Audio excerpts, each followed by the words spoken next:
Amém. O Senhor aumente a nossa fé nesse caminho. Amém. Amém. Os discípulos oraram: Senhor, acrescenta-nos a fé. Amém. Glória a Jesus. Vamos todos pedir para Ele? Acrescenta-nos a fé. Ó Senhor. Amém. Mas acontece que muita gente não tem coragem de ter fé, de agir pela fé.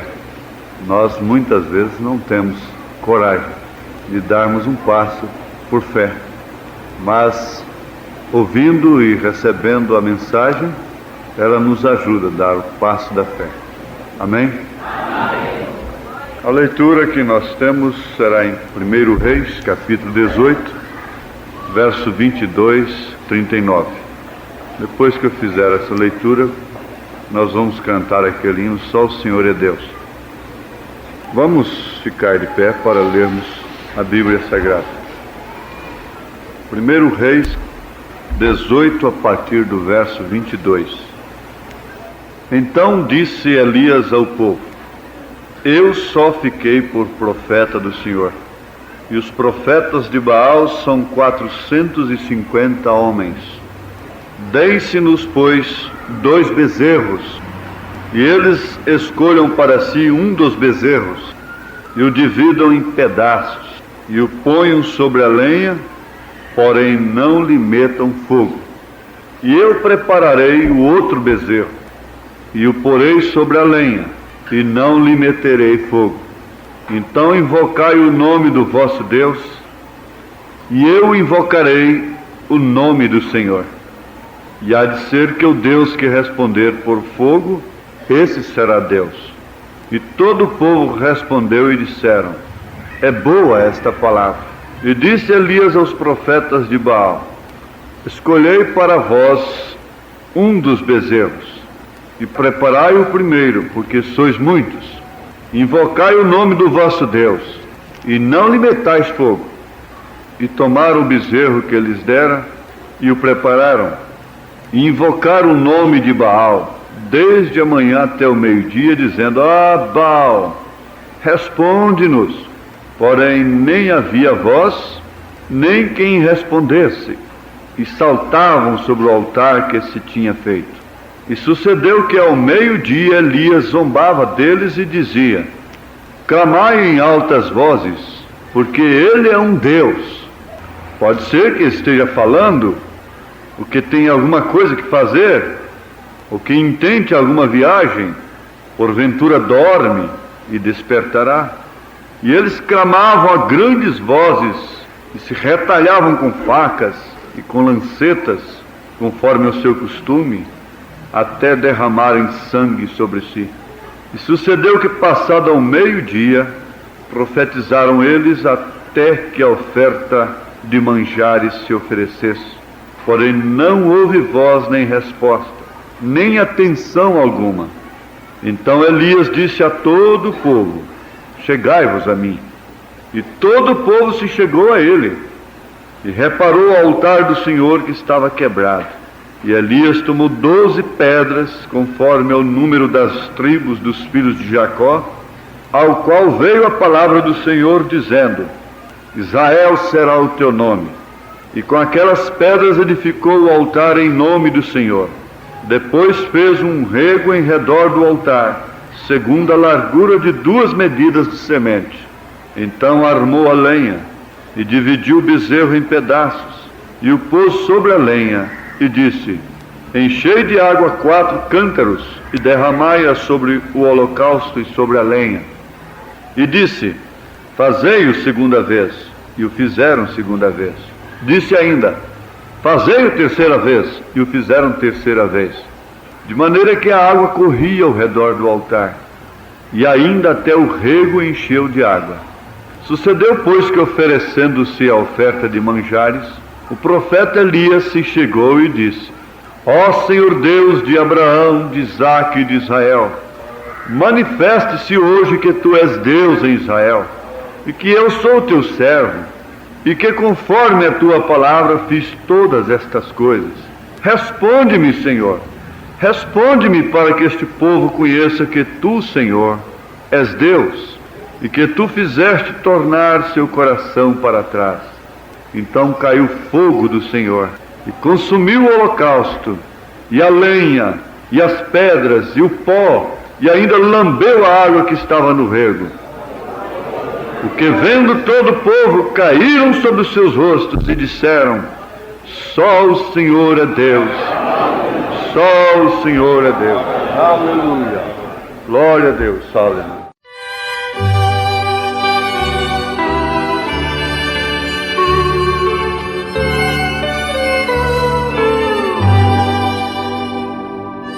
Só o Senhor é Deus, só o Senhor é Deus. Cantemos com muita alegria, dizendo que só o Senhor é Deus. Israel saiu do Egito, foi ordem que Deus lhe deu, chegando no Mar Vermelho, todo Israel temeu. Altos montes de todo lado, Moisés lhe respondeu: não temas, ó Israel, só o Senhor é Deus.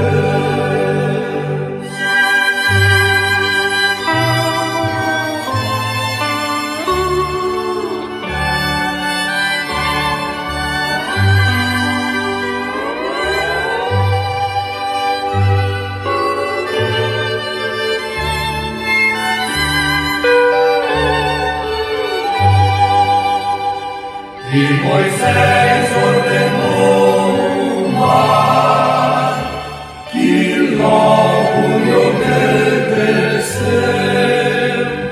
Por terra Israel passou, pelo poder de Deus, e o exército de Faraó,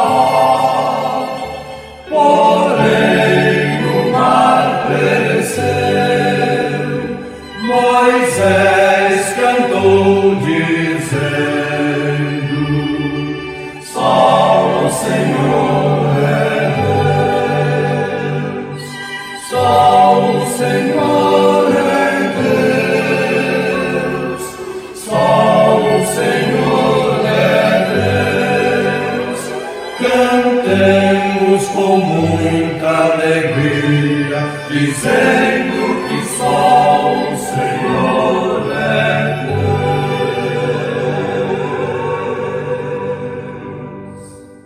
Senhor, nós também podemos cantar: só o Senhor é Deus. Aleluia. E clamarmos juntos: acrescenta-nos a fé, Senhor. Acrescenta-nos a fé. Acrescenta-nos a fé.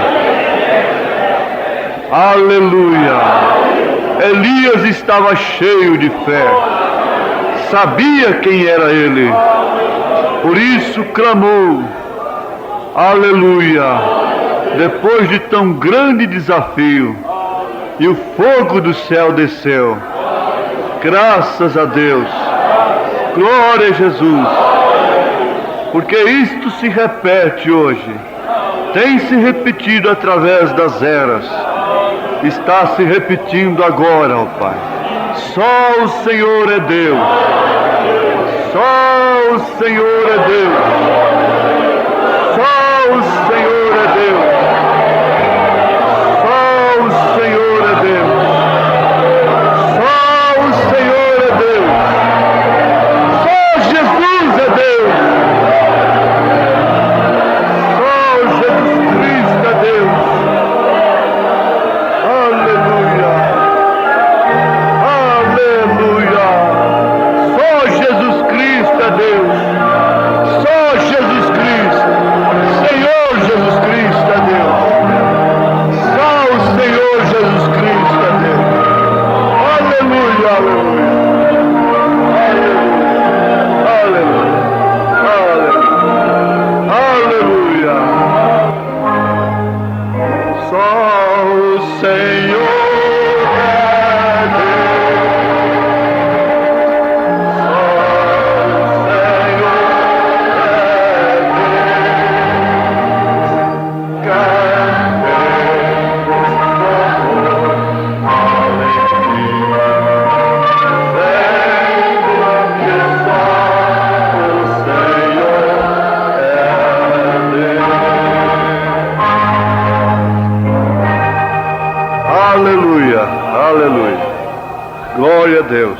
Amém.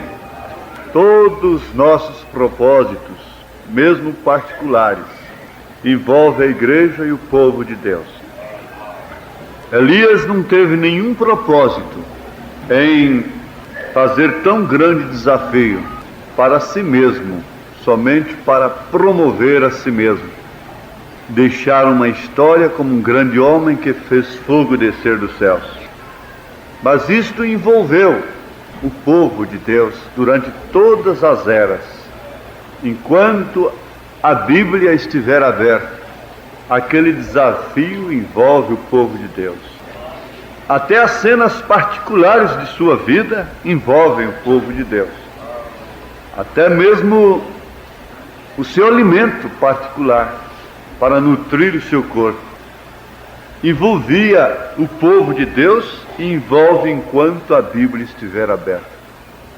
Aleluia, glória a Deus. Todos os nossos propósitos, mesmo particulares, envolve a igreja, envolve o povo de Deus. Amém? Amém. Glória a Deus. Num sentido, nós somos independentes, autônomos, somos donos de nós mesmos. Podemos fazer o que bem entendemos e temos o direito da nossa vida particular não ser minada, não ser tocada por quem quer que seja. Mas em outro sentido, nós somos devedores uns aos outros e a nossa vida envolve todos os demais, porque nós somos membros de um só corpo. Aleluia.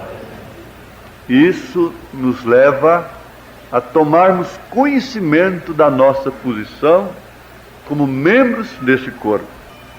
Este conhecimento responsabiliza a nossa vida na presença dos irmãos e na ausência dos irmãos. Quando estamos sozinhos, longe, separados da família, você sabe, aquele pai, aquele esposo, ele está comprometido. Não importa o quanto ele esteja sozinho e quanta distância haja entre ele e sua esposa, ele é um homem comprometido. Todos os seus passos envolvem a sua família. Todas as suas determinações envolvem sua família. E até mesmo as suas palavras. Os seus enredos não prejudicam somente a si próprio, mas prejudicam até as crianças. Prejudicam uma esposa que não tem nada a ver com aquilo. Então todos nós somos importantes aos olhos de Deus. Às vezes as pessoas dão muito valor em si mesmas de uma maneira errada. Na hora de dar valor em si mesmas, elas não dão. E dão um valor e têm um cuidado consigo através dos sentidos, dos sentimentos, que só faz prejudicar-lhe, nada mais. Agora, nós não podemos ter nenhuma meditação sem estas escrituras. Nós não podemos ter nenhuma meditação que venha a ser para nossa edificação sem que tenhamos a mensagem do profeta de Deus para os nossos corações, para a nossa vida. Tudo o que aconteceu na Bíblia envolveu o povo de Deus. E aqui nós temos um acontecimento que um bom pai de família sofria terrivelmente com um filho, e aquele filho ora jogado no fogo, ora jogado na água. Então era um rapazinho que precisava ser sempre olhado, sempre vigiado. Se despercebessem dele um só instante, logo poderiam encontrá-lo no fogo ou na água. Agora você sabe que se você despercebe de uma filha sem juízo, esse menino crescer dessa forma, de repente você vai vê-lo no fogo ou na água. O diabo vai precipitá-lo em algum abismo, não resta dúvida. Mas aquele pai foi muito feliz. Ele soube que a caravana da fé ia passando por ali, e ele disse: então chegou agora o fim do meu desespero, da minha angústia, do meu sofrimento. Agora eu posso ver meu filho libertado. Onde está a caravana? Vai chegar ali. E foi. E chegando lá, logo naturalmente, Pedro se apresentou a ele. Ele ficou sabendo quem era Pedro, quem era João, quem eram os demais apóstolos, discípulos de Jesus. E ele contou-lhes a história do que estava acontecendo com o menino. E ali era o ponto máximo da coisa. E o certo é que, naturalmente, eles se compadeceram do sofrimento daquele pai. E começaram a orar e expulsar o demônio, mas o demônio não saiu. E parece que ele tinha detonado o seu último cartucho. E agora, o que mais posso fazer? Se a própria caravana do homem orou pelo meu filho e nada aconteceu? Mas de repente o homem chegou. Na hora do drama, na hora da dificuldade, na hora que tudo parecia que Satanás, que estava no menino, tinha vencido. Ele quer que você ache que você usou o último cartucho. Ele quer que você se sinta desprovido de quaisquer recursos. Ele quer que você pense nisto. Não há nada mais para me acudir. Mas é justamente nesta hora que Deus entra em cena. Jesus Cristo chegou ali. E lá estava um desafio do mesmo demônio que desafiou o povo de Deus lá no tempo de Elias. Eu gosto de ver isso. Que quadro tremendo, que quadro que foi digno mesmo, glorioso de ser narrado nas Escrituras. Então este menino não podia ser curado. O que sucedeu? Que os discípulos tinham o poder. Agora vamos virar para nós, vamos para os discípulos de Jesus. Jesus lhes havia dado poder para curar toda classe de enfermidade, expulsar demônios, curar os leprosos e até para levantar os mortos. Porque nós pensamos, se fôssemos como Elias. Pode ser que eu não sou como Elias, mas eu posso ser como um daqueles 7.000 que não se dobraram diante de Baal. E você pensa, se eu fosse como o irmão Branham, e se eu tivesse aquele mesmo poder, este irmão não estaria sofrendo mais dessa forma. E essa criança não estaria sofrendo mais dessa forma. E se eu fosse como São Pedro, e se eu fosse como São João, se eu fosse como um dos apóstolos, daqueles discípulos, essa criança não estaria sofrendo mais. Mas os discípulos não puderam expulsar o demônio. Tendo aquele mesmo poder de curar toda classe de enfermidade, de expulsar demônios, curar os leprosos e até para levantar os mortos. Ele lhes deu este poder, porém eles não tinham fé para fazer funcionar este poder que tinham. Eles tinham o carro, eles tinham tudo, eles tinham até mesmo a gasolina, mas não tinham a chave. Eles não estavam com a chave para acionar a ignição, para levar faísca naquilo e detonar aquilo, pôr em explosão, em movimento.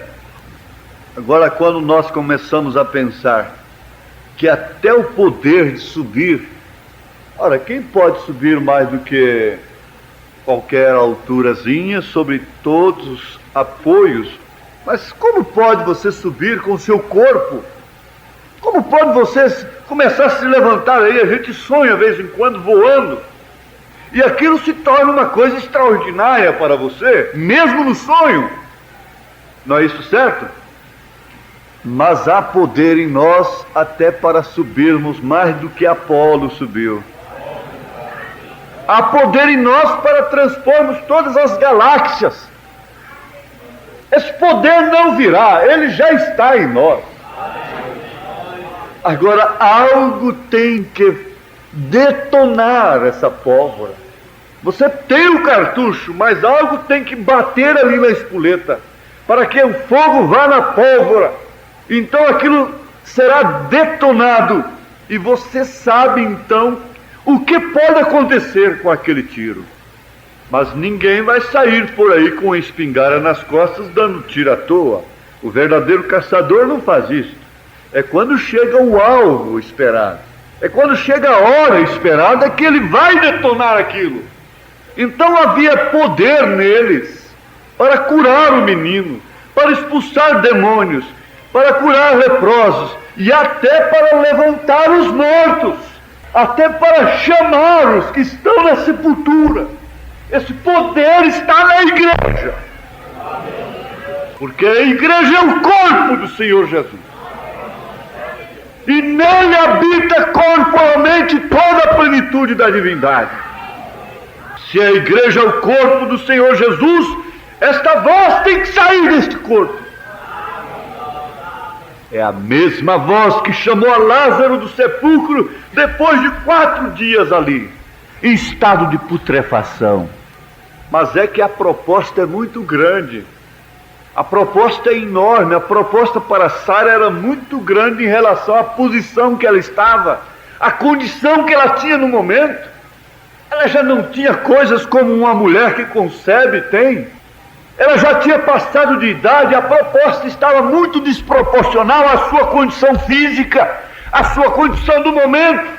A proposta do rapto está muito grande para a condição que nós temos. A proposta de curar um canceroso é muito grande. Quando aquele homem, aquela mulher está com câncer, e toda a medicina dizer isto não tem jeito, e chegar uma proposta que aquele câncer vai morrer, que aquela pessoa será curada daquele câncer, é uma proposta muito desproporcional ao seu estado físico. Há uma proposta muito grande. A proposta de Elias era tremenda, era horrível para um homem fazer no seu natural. E quanto maior a proposta, menor nós ficamos. Aquela mocinha que estava no curral lavando louças, quando recebeu a proposta de casamento com aquele moço que estava enfadado de ver tanta lisonja, e aquela mocinha lavando louças simplesmente de pés descalços lá no curral, e ele chega com uma proposta daquela para ela: você casa-te comigo? Que proposta desproporcional! Receber a proposta de um príncipe deste para me casar com ele, ele está zombando de mim. Não é possível. Que proposta do príncipe dos príncipes, te levar para a glória eterna, te levar para Jerusalém, para a Santa Jerusalém. Eu estava pensando outro dia, você passa por ali e aquela mansão está famosa, ela é muito bonita, ela está num ponto estratégico, e alguém diz: olha, isso aí é a mansão de fulano de tal. E quando alguém o vê em algum lugar, isto é o homem mais rico da terra. E eu fico pensando assim: quem é o homem mais rico da terra?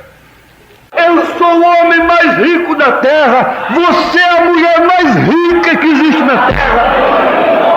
Você é o homem mais rico que está pisando o solo do século XX. Agora, você crê ou não no que Jesus disse? Você crê ou não no que a palavra diz a seu respeito? Aleluia! Só o Senhor é Deus. Ele disse que há uma mansão preparada para você, de ouro, de jaspe luzente.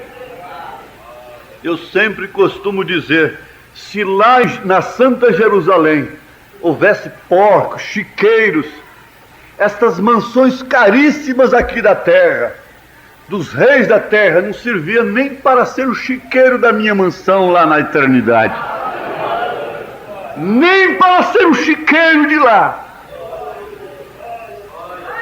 Aleluia! Glória a Deus! Agora, este poder estava neles.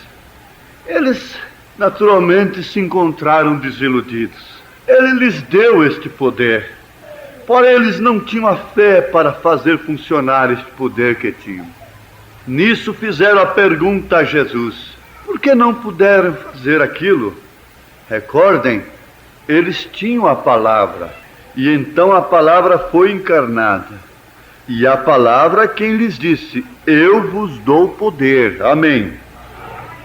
Eu vos dou poder.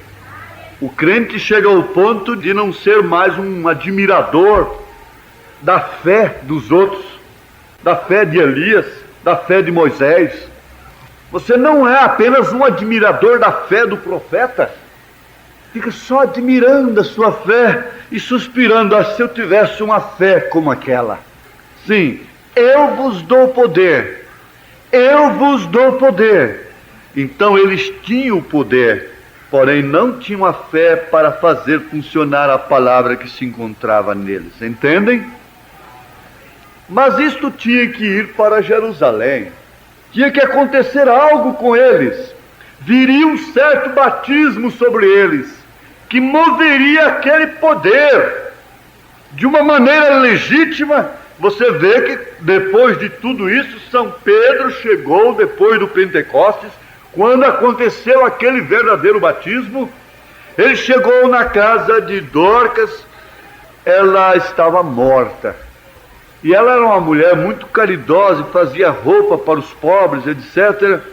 E o povo mostrava para ele. Por quê que o negócio estava com Pedro?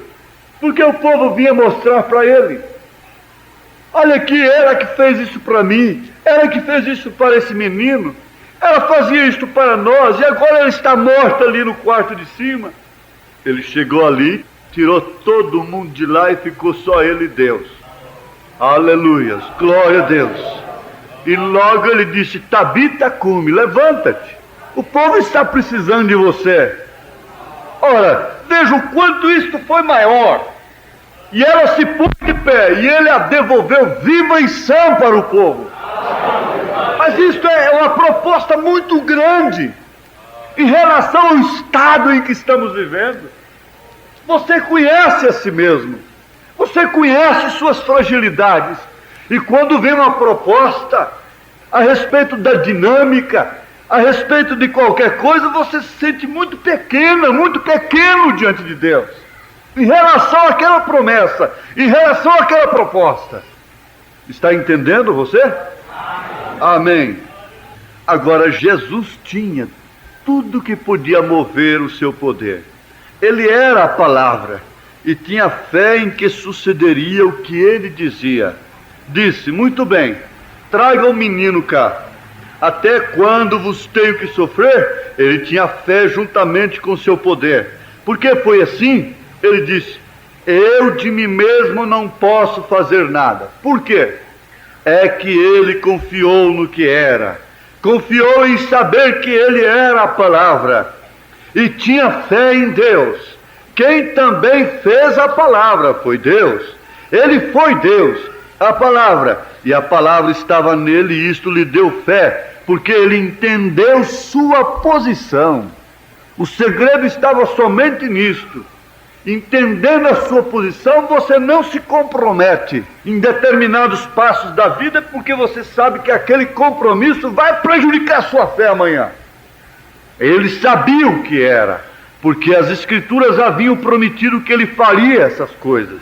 E então todas as Escrituras se entrelaçam para provar que ele era exatamente o que as Escrituras prometiam.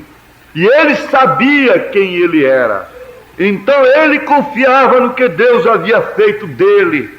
Elias confiava no que Deus fez dele. O que está precisando é isso, é você confiar no que Deus tem feito de você. O que tem feito Deus de você? Uma cristã, uma filha de Deus, um filho de Deus, um homem temente a Deus, que crê simplesmente em sua palavra. Ou não é isto? Oh, sim, é isto que Deus tem feito de você. Agora, se assim foi com ele, não podemos nós confiar no que Deus tem feito de nós? Ou seja, crente. O que ele fez de nós? Crentes. Você quer dizer: sou um crente? Sou um crente na palavra de Deus? Deus me fez um crente. Não sou, portanto, um incrédulo. Deus te fez um crente. Portanto, você não é um incrédulo. Quem não é crente é incrédulo. Agora Jesus disse: estes sinais seguirão a todo aquele que crê. Você crê? Amém. Os sinais estão te seguindo. Nós pensamos que as coisas que Deus faz devem ser somente a nosso favor. Mas quando Deus cura uma pessoa que eu nunca tenho visto, Ele tem feito aquilo por mim, para mim. Você nunca pode dizer: Deus não me fez nada, Deus não me ouviu, Deus ouve os outros e não ouve a mim. Quando Ele está ouvindo aos outros, Ele está ouvindo a mim. Ele está respondendo às minhas orações. Ele tinha fé no que ele era. E se você é crente, você terá fé no que você é. Você é um crente. E se tem fé em Deus, a Bíblia nos diz: se nosso coração nos repreende, então não podemos ter fé. Porém, se nosso coração não nos repreende, então temos fé, ou seja, confiança em Deus. Isto se encontra em 1 João 3:21. Então Deus toma a pessoa para si. Ele vai fazer daquela pessoa alguma coisa. Quando Ele tomou a Maria Madalena, o que Ele fez de Maria Madalena? Ele tomou ela do diabo para fazer dela uma crente. E se um dia Ele pode te salvar, se um dia Ele pode te resgatar, para que foi que Deus te tomou do diabo? Para que foi que Ele te tirou das cavernas de Satanás? Para que foi que Ele tirou você? Fazer uma crente charamingona, problemática, fazer de você um crente problemático, resmungão? Não! Ele não te tirou da lama, do pecado, para fazer de você um murmurador, um conspirador dentro de sua casa.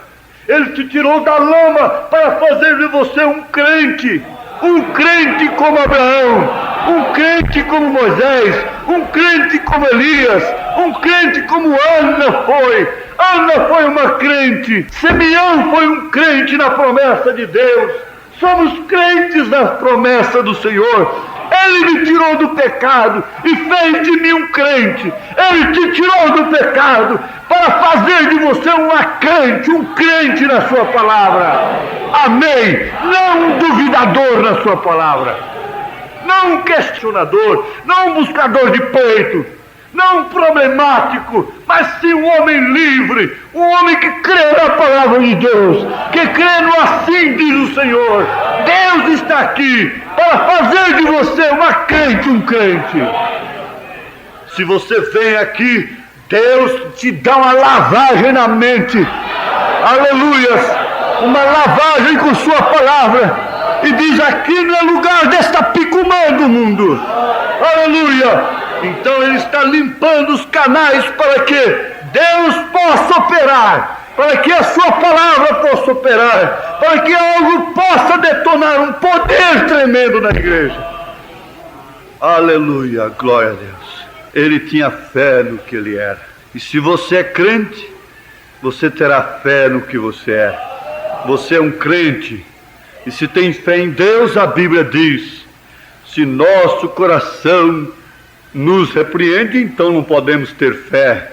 Mas agora, se o coração está limpo de qualquer culpa, seus pecados ocultos foram confessados, sob a base do sangue a quem você devia, e agora seu coração não te repreende, ainda que o diabo possa te acusar, você pode dizer: vai-te, Satanás, porque ele tomou sobre si tudo aquilo que eu pratiquei e retornou à sua fonte de origem. Tudo que você me fez praticar, diabo, você é que vai sofrer a consequência. Aleluia, porque ele atravessou o abismo e lançou aquilo sobre sua fonte de origem. Por isso o diabo será lançado no lago de fogo.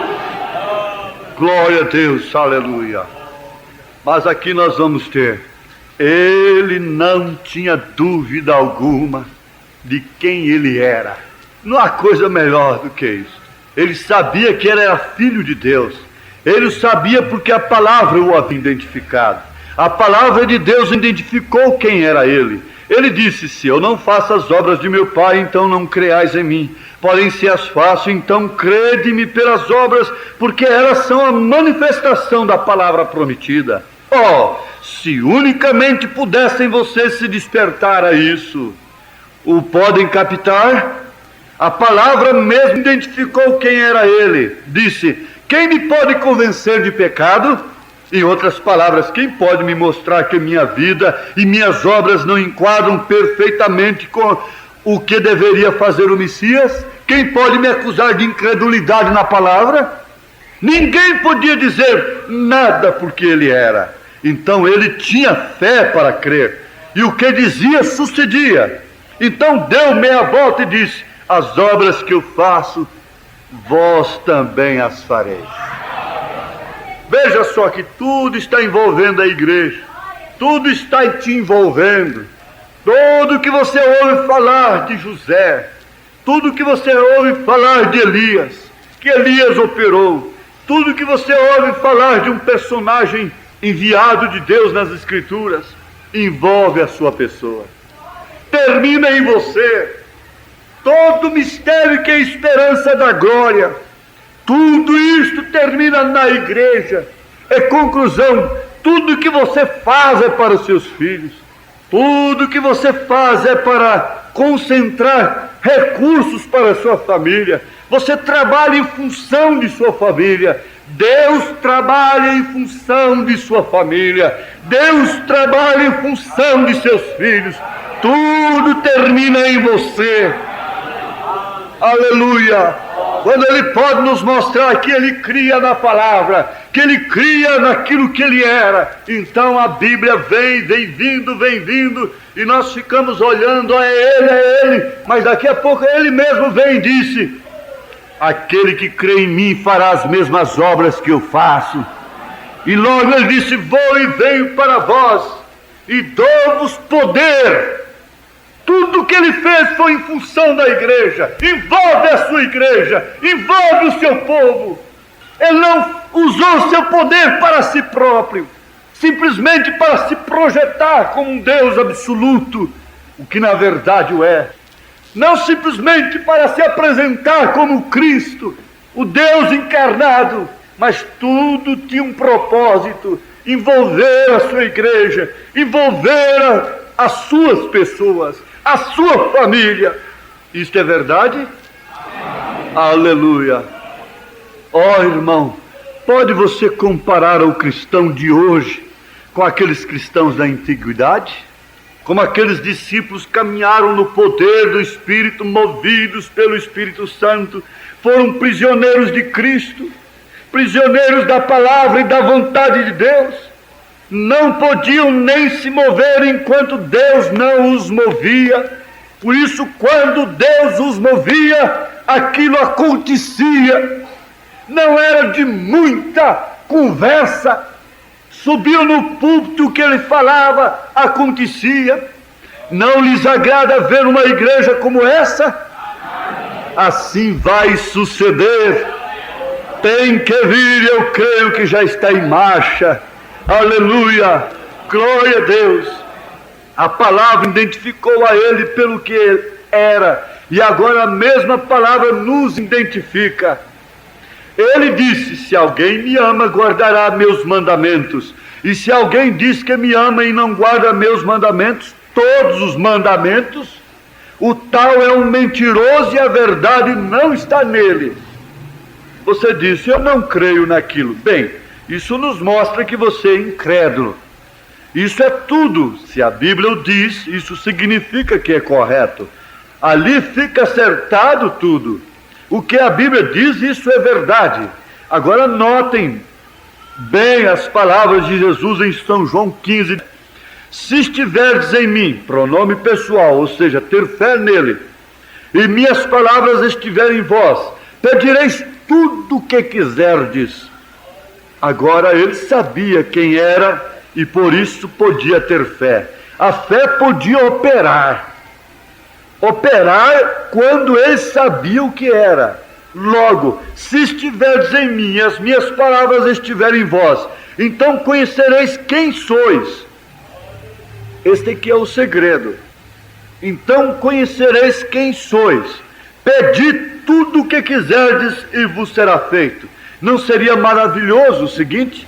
que toda pessoa que tem vindo aqui nesta noite dissesse: eu sou cristão e não sinto nenhuma condenação em minha vida. Todas as oportunidades que eu tenho tido de provar que sou um cristão, eu tenho provado que sou um cristão. Deus tem me dado graça para ser humilde. Deus tem me dado graça para ser paciente. Deus tem me dado austeridade com o pecado. E você então pensa: eu não tenho sido uma frouxa em relação ao pecado. Eu não tenho sido um frouxo que vai sempre dando um lugarzinho, sempre chegando para cá e dando mais um lugarzinho a uma coisa errada. Basta de uma coisinha errada e depois mais outra coisinha. Uma coisinha chama outra coisinha e uma coisinha chama outra coisinha. Aquela coisinha vai chamando outra coisinha e daqui a pouco você está todo emaranhado, todo enredado, e daqui a pouco você está numa autocondenação.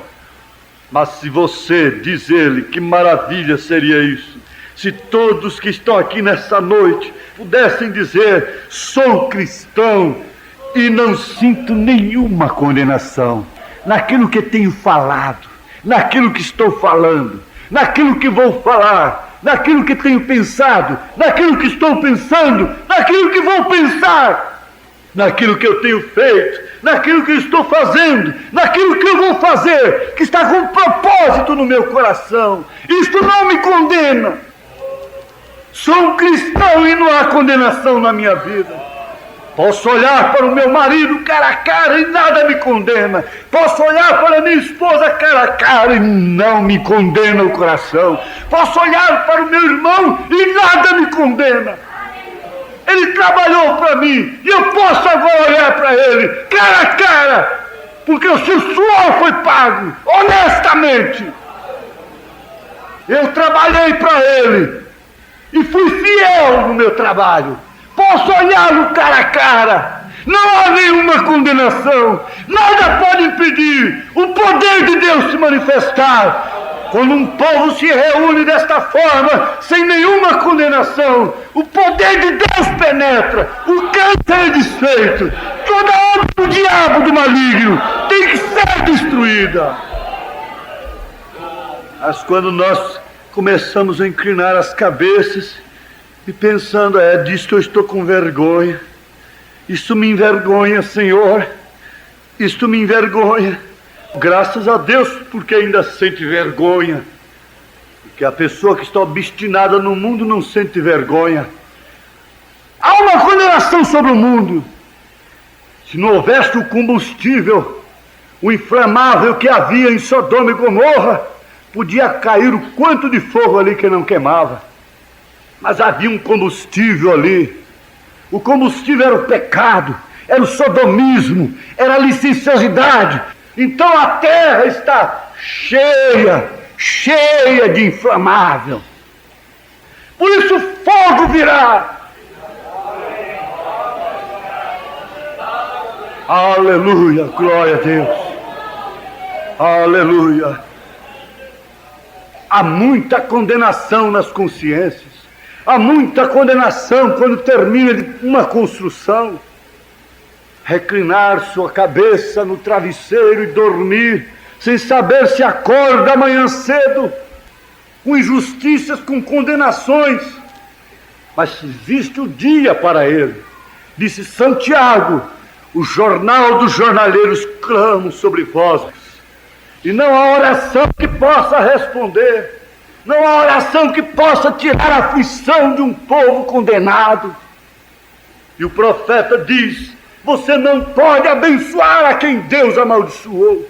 Você não pode abençoar a quem está sob condenação. Mas há um caminho aberto nas veias de Manuel. É Manuel sangrando. Se ainda há sangue é porque há arrependimento. Se ainda há arrependimento, porque há sangue, o Cordeiro está no trono para todo arrependimento e conserto de vida. Tirai a condenação dos vossos corações, consertando, se arrependendo, fazendo uma limpeza interior. Então Deus vos ouvirá dos céus, não importando se a coisa está encharcada, seja como for. Eu sou cristão e não sinto nenhuma condenação. Elias estava ali sem nenhuma condenação, diante de Deus. Senhor, mostra que eu sou o teu servo. Nada podia lhe condenar. Naquela hora suprema que Josué disse: sol, para-te, lua, detente aí, eu preciso de claridade para acabar com este inimigo, preciso de luz para destruir este inimigo, detente, ó sol. Não havia nenhuma condenação no seu coração. Agora não importa quanta emoção você tenha, quantos gritos você dê, quantos améns você grite, quantos hinos você cante, não importa o que você faz, não importa se você pula, se você grita, se você salta, se você rola, se você dança no espírito, não importa quanta emoção ou quantas outras coisas, nada servirá, até que essa fé perfeita, que só pode operar se não houver condenação, haja manifestado e haja sido identificado em você como uma substância real e verdadeira. E quando isso estiver presente, então o poder será movido. Então você sentirá que ele começa a se mover.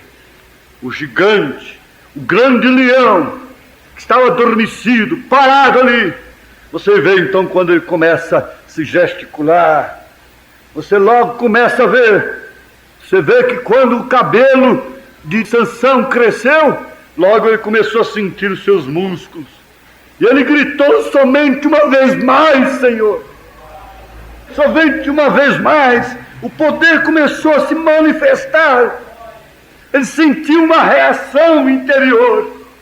Ele pôde ver que ele podia ir no desafio. Você então não tem que ver coisa alguma. Você não tem nenhum assunto com o diabo. Você não tem que discutir sua fé. Você não tem que dar resposta para Satanás. Você simplesmente mantém-se quieto, sabendo que não há condenação no seu coração. Então esse poder vai ser movido. Esse grande motor começa a acionar seus pistões. Logo vai vindo uma dinâmica. E você está vendo que você é uma pequena criatura. E você está ficando menor. Você está ficando mais leve. Você está ficando mais sem condição. E é necessário que eu diminua e que ele cresça. Na medida que eu for diminuindo, ele vai crescendo. Quando Sara tinha terminado todas as suas possibilidades, então ele veio e fez a promessa, fez a proposta desproporcional, com disparidade tremenda para ela. Ela sorriu de si mesma. Ela disse: como posso eu fazer isto? E você pensa: como posso eu ser este cristão? Se você tivesse um câncer e o médico dissesse que você haveria de morrer antes do amanhecer do dia de amanhã, porque tudo estava muito mal, o coração, a respiração está quase a zero, o câncer o tem comido, o sangue está todo contaminado com o câncer, etc. Porém algo lhe vem com a substância dessa fé genuína, sem condenação alguma. Aleluia! A fé é perfeita, e esta substância toma âncora em você. Então você poderia rir na presença do médico. E o médico diria: além de canceroso, está meio demente. Além de condenado à morte, está meio doido. Com o coração comido, com o sangue obstruído já, todo envenenado, sorrindo de mim. Pobre coitada, perdeu a mente também. Não é só o câncer, tem também uma variedade na mente já. Está sorrindo da medicina, está sorrindo do meu laudo, está sorrindo dos resultados. Pobre coitado. Ele diria assim, mas você continuaria adiante sorrindo. Fé perfeita. Aleluia. Doutor, não há nenhuma condenação aqui. Pode haver um câncer aqui, pode haver uma chaga aqui, pode haver qualquer outro mal aqui neste sangue, pode haver qualquer outra coisa aqui, mas não há nenhuma condenação aqui. Aleluia! Há uma fé perfeita aqui, e esta substância toma âncora em você. Então você pode rir na presença do médico. Você faria como Elias ali no Monte Carmelo, quando chegou ante aqueles idólatras e disse: por que não grita um pouco mais forte? Talvez seu Deus esteja ocupado com algo. Ele sabia o que tinha que fazer, porque Deus já lhe havia dito: tudo sucederia. Disse: o Deus que responder com fogo, esse será Deus. O mundo científico está precisando de um desafio da fé, e esse povo está desafiando. Aleluias! Há um desafio nesse instante, há um grande desafio da fé com a dúvida. A dúvida tem insultado a fé, as trevas têm insultado a luz, o pecado tem insultado a santidade, a abominação está no lugar em que não deveria estar. Todos os lugares que você chega, ao abrir de sua porta de manhã, você se depara com um desafio. Há um desafio para o seu olhar.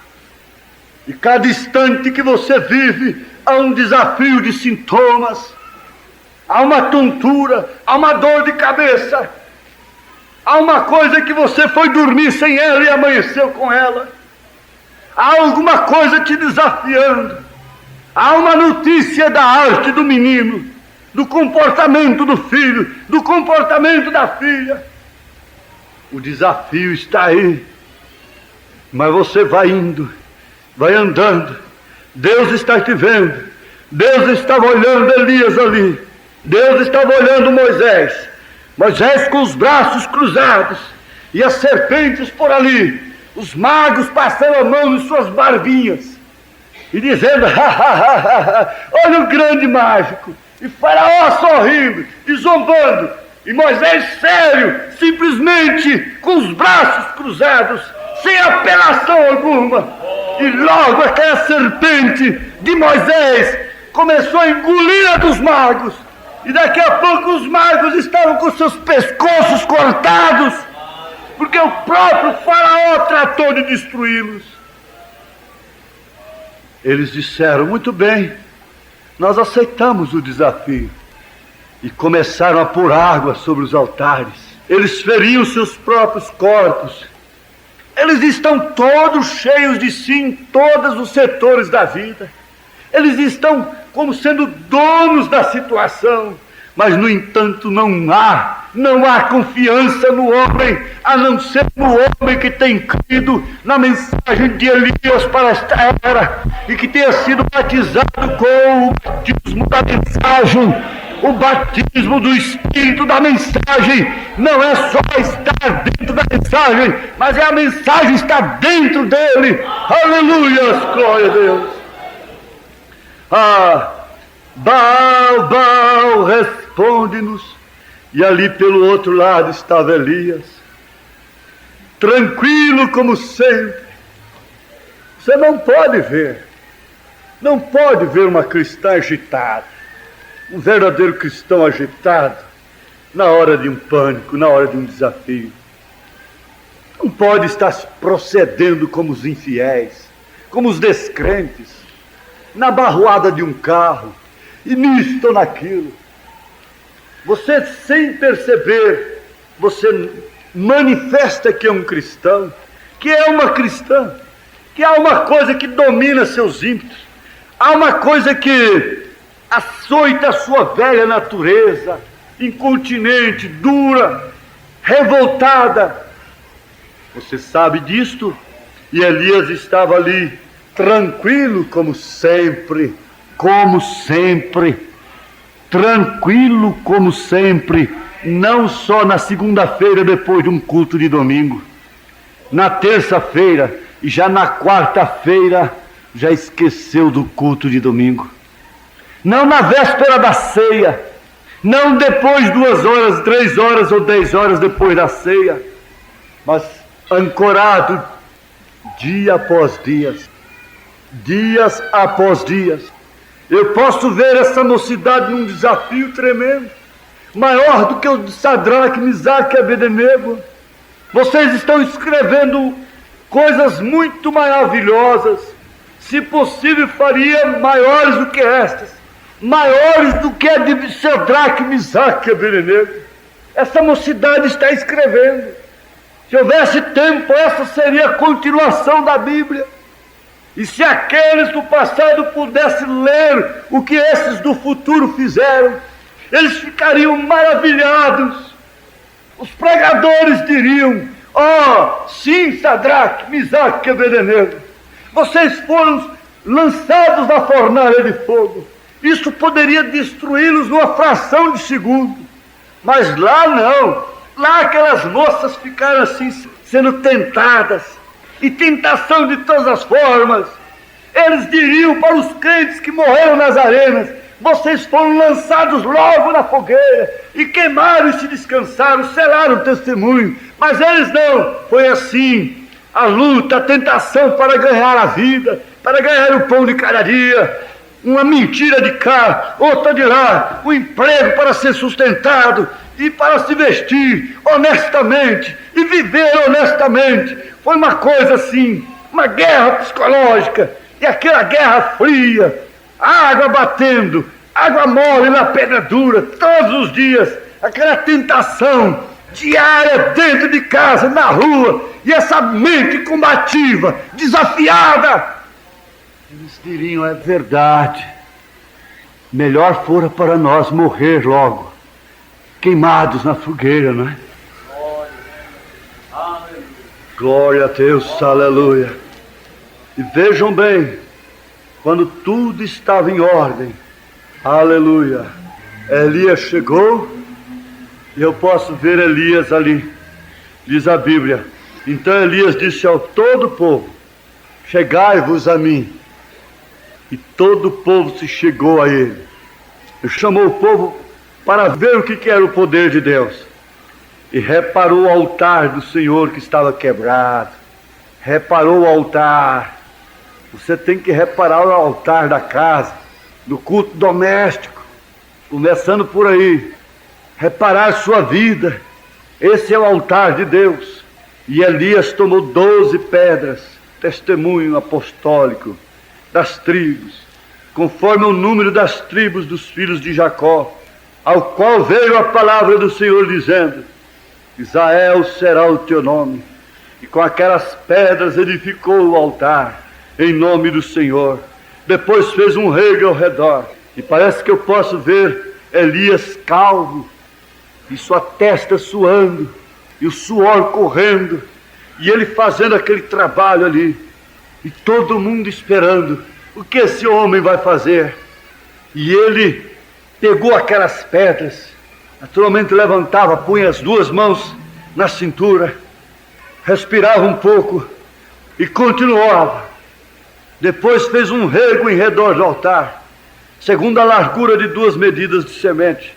Então armou a lenha, pôs a lenha e dividiu o bezerro em pedaços. Agora já estava sujo de sangue, suas mãos sujas de sangue, a barba já estava toda suja. Está ali aquele homem esquisito, diferente. Ninguém queria ser mulher dele àquelas alturas. Um homem fedido. Então armou a lenha e dividiu o bezerro em pedaços. Aquela cena de quem estava sabendo o que estava fazendo. E pôs sobre a lenha e disse: enchei de água 4 cântaros e derramai-a sobre o holocausto e sobre a lenha. Vocês façam isso, porque senão, se eu pôr, vocês vão dizer depois que tinha fogo inflamável nisso. E disse: fazei-o 2ª vez. E fizeram 2ª vez. Disse ainda: fazei-o 3ª vez. E fizeram 3ª vez. De maneira que a água corria ao redor do altar. E ele está aqui, só limpando sua testa. E ainda até o rego encheu de água. Sucedeu que, oferecendo-se a oferta de manjares, o profeta Elias chegou e disse: ó Senhor, Deus de Abraão. Ele não fez um discurso na oração, ele não fez uma pregação ali.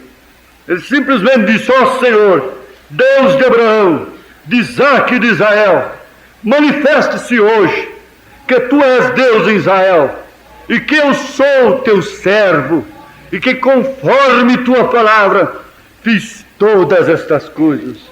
Responde-me, Senhor, responde-me para que este povo conheça que tu, Senhor, és Deus, e que tu fizeste tornar seu coração para trás. Naturalmente foi a gente mais silenciosa do mundo. Foi naquela hora, e houve um silêncio tremendo, e eu não sei como ele aguardou. Eu sei que de repente houve um estrondo tremendo, e fogo caiu do Senhor, e consumiu o holocausto, e a lenha, e as pedras, tirou as pedras, dissolveu as pedras, acabou as pedras, desapareceram as pedras. Já não vamos falar na lenha e no holocausto. As pedras também foram embora. As pedras saíram. O fogo derreteu, exalou as pedras. Tirai a pedra. E ainda lambeu a água que estava no rego. O que, vendo todo o povo, caíram sobre os seus rostos e disseram: só o Senhor é Deus, só o Senhor é Deus, só o Senhor é Deus. Eu não posso repetir, eu não posso dizer como foi aquilo, o que resultou aquilo, mas você sabe o que resultou na sua vida.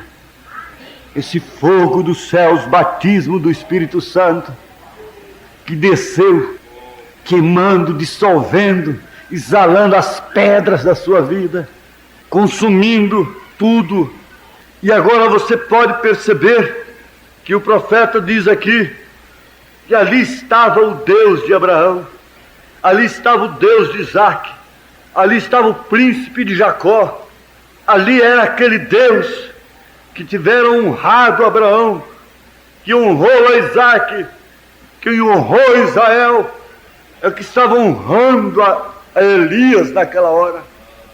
Por quê? Não havia nenhuma condenação em seus corações, nenhuma condenação havia no coração de um homem daquele, e Deus honrou a fé que eles tinham, honrou a sua chamada, honrou e pôs tudo abaixo, até que sua palavra fosse cumprida.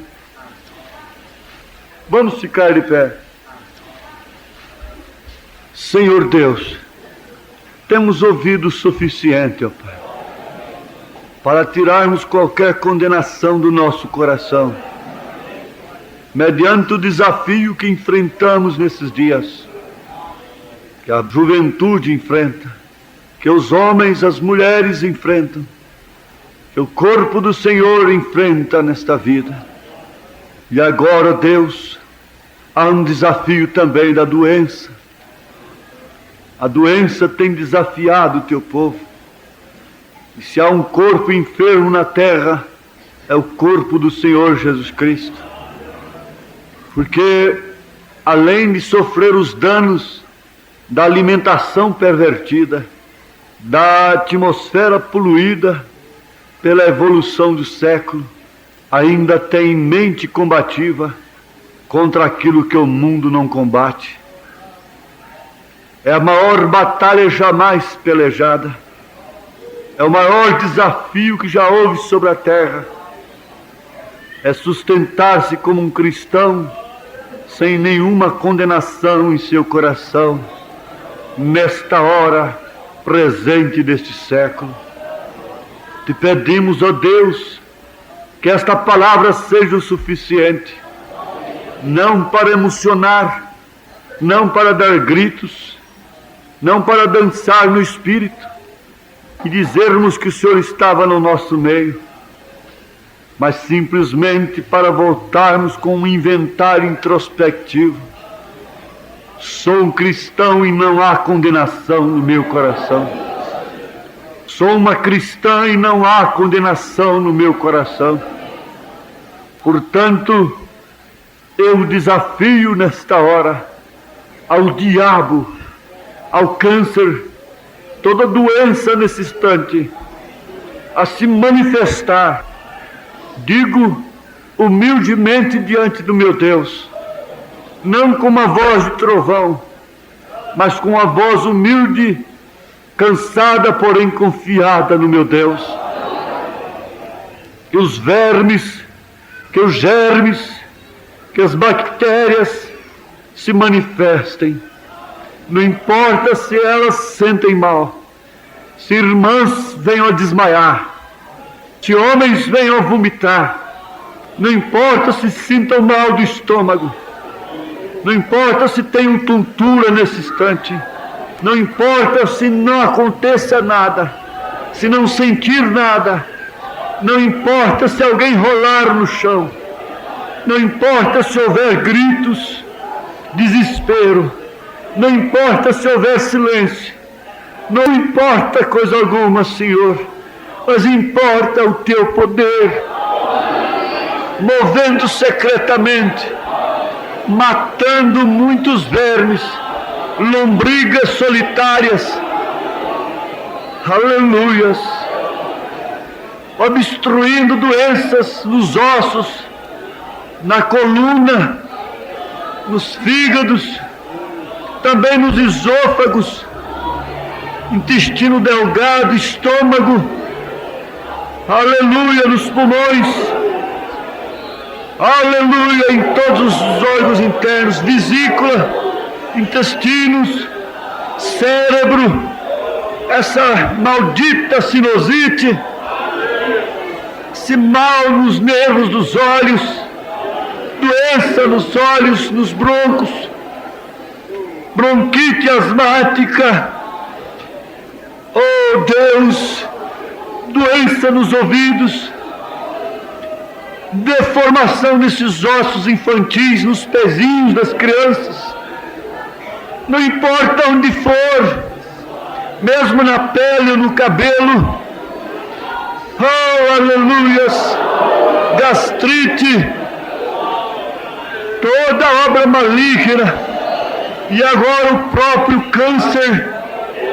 célula monstruosa, diabo, portanto, Satanás, que propõe consumir as células do corpo humano, a condenação no coração, a falta do poder do Espírito Santo. Oh Deus, tudo isto está embolado, oh Deus, para ser consumido pelo fogo de Deus, pelo mesmo fogo que destruiu o altar ali, queimando até as pedras de tropeço, pedras de incredulidade, seja qual for a pedra no coração, pedra nos rins, oh aleluias, oh aleluias. Não estamos derrotados. O sangue de Jesus Cristo, seu Filho, nos purifica de todo pecado. Aleluia, aleluia. Glória a Deus, aleluia. Posso expelir as enfermidades. Elas têm que ser expelidas na fezes, na urina, no catarro, no vômito, seja onde for, nos poros, no suor, elas têm que sair. Há um desafio nesta hora, de Jesus Cristo é o mesmo ontem, hoje e eternamente. As peças de roupas a serem usadas pelos doentes, mesmo inválidos à sombra da morte, sejam restaurados. Princípio e fim de morte, nós repreendemos em nome de Jesus Cristo. Aleluia. Sejam expelidos por todos os meios até mesmo por meios invisíveis, como aquelas pedras desapareceram invisivelmente, com aquele fogo que caiu, seja queimada toda condenação, seja queimada toda injustiça, seja queimada toda dúvida, e o sangue começa a circular normalmente em todas as veias entupidas do coração. Aleluia, aleluia. Toda consequência, todos os vírus, chamados por diversos nomes pela ciência, mas tudo doenças e enfermidades, espíritos malignos de doenças. A nuvem de Deus está sobre nós, o fogo divino que queimou o altar de Elias, queima todo pecado, queima toda doença, todo espírito pecaminoso, toda obra maligna. Oh, aleluia, aleluia. Oh, aleluia. Oh, aleluia. Aleluia. Aleluia, aleluia. Diga para Satanás: Satanás, eu sou um cristão e não há nenhuma condenação no meu coração. Pelo sangue de Jesus Cristo, eu te repreendo na minha vida. Sai de mim, diabo, com todas as suas manifestações malignas. Deixa minha mente é sadia. Eu tenho o nome de Jesus para pensar no lugar de todo mau pensamento. Em nome de Jesus Cristo, sou um cristão e não há nenhuma condenação no meu coração. Aleluia! Não há nenhuma condenação. Aleluia! Aleluia! Aleluia! Oh, Senhor.